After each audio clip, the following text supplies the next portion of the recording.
प्रथमं साईनाथाय, द्वितीयं द्वारकामायिने, तृतीयं तीर्थराजाय, चतुर्थं भक्तवत्सले, पञ्चमं परमात्माय, षष्ठमं च शिरडीवासिने, सप्तमं सद्गुरुनाथाय, अष्टमं अनाथनाथवे, नवमं निराडम्बराय, दशमं दत्तावतारिणे। एतानि दशनामानि त्रिसन्ध्यं यः पठेन्नरः सर्वकष्टभयान्मुक्तो साईनाथ गुरुकृपः। ॐ शान्ति शान्ति शान्तिः। प्रथमं साईनाथाय, द्वितीयं द्वारकामायिने, तृतीयं तीर्थराजाय, चतुर्थं भक्तवत्सले, पञ्चमं परमात्माय, षष्ठमं च शिरडीवासिने, सप्तमं सद्गुरुनाथाय, अष्टमं अनाथनाथवे, नवमं निराडम्बराय, दशमं दत्तावतारिणे। एतानि दशनामानि त्रिसन्ध्यं यः पठेन्नरः सर्वकष्टभयान्मुक्तो साईनाथ गुरुकृपः। ॐ शान्ति शान्ति शान्तिः। प्रथमं साईनाथाय, द्वितीयं द्वारकामायिने, तृतीयं तीर्थराजाय, चतुर्थं भक्तवत्सले, पञ्चमं परमात्माय, षष्ठमं च शिरडीवासिने, सप्तमं सद्गुरुनाथाय, अष्टमं अनाथनाथवे, नवमं निराडम्बराय, दशमं दत्तावतारिणे।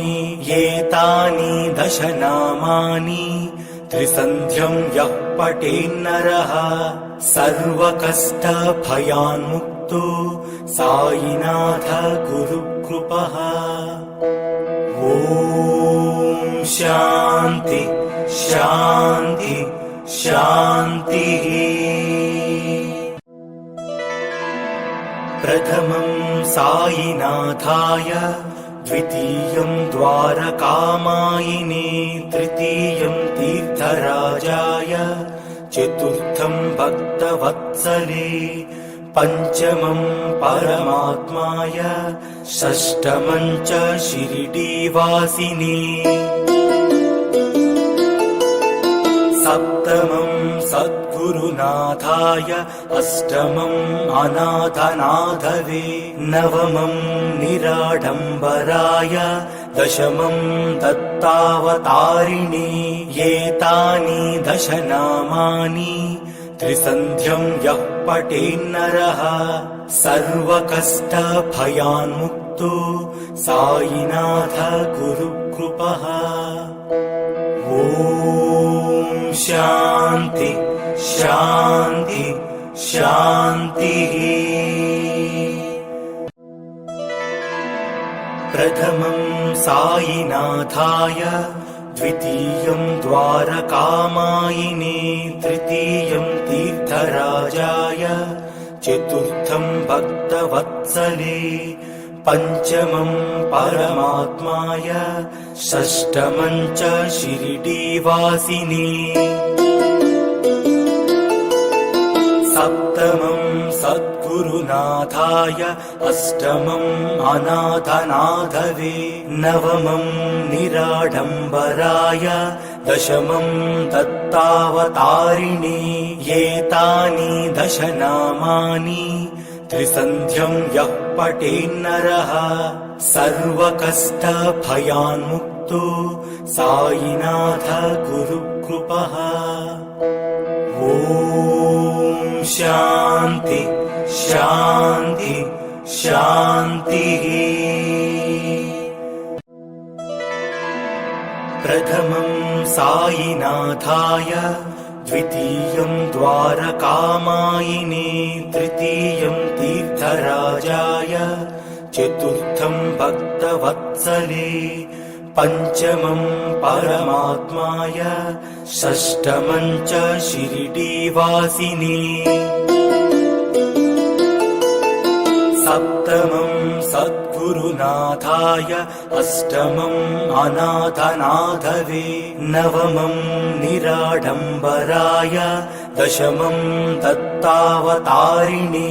एतानि दश नामानि त्रिसन्ध्यं यः पठेन्नरः सर्वकष्टभयान्मुक्तो साईनाथ गुरुकृपः। ॐ शान्ति शान्ति शान्तिः। प्रथमं साईनाथाय, द्वितीयं द्वारकामायिने, तृतीयं तीर्थराजाय, चतुर्थं भक्तवत्सले, पञ्चमं परमात्माय, षष्ठमं च शिरडीवासिने, सप्तमं सद्गुरुनाथाय, अष्टमं अनाथनाथवे, नवमं निराडम्बराय, दशमं दत्तावतारिणे। एतानि दश नामानि त्रिसन्ध्यं यः पठेन्नरः सर्वकष्टभयान्मुक्तो साईनाथ गुरुकृपः। ॐ शान्ति शान्ति शान्तिः।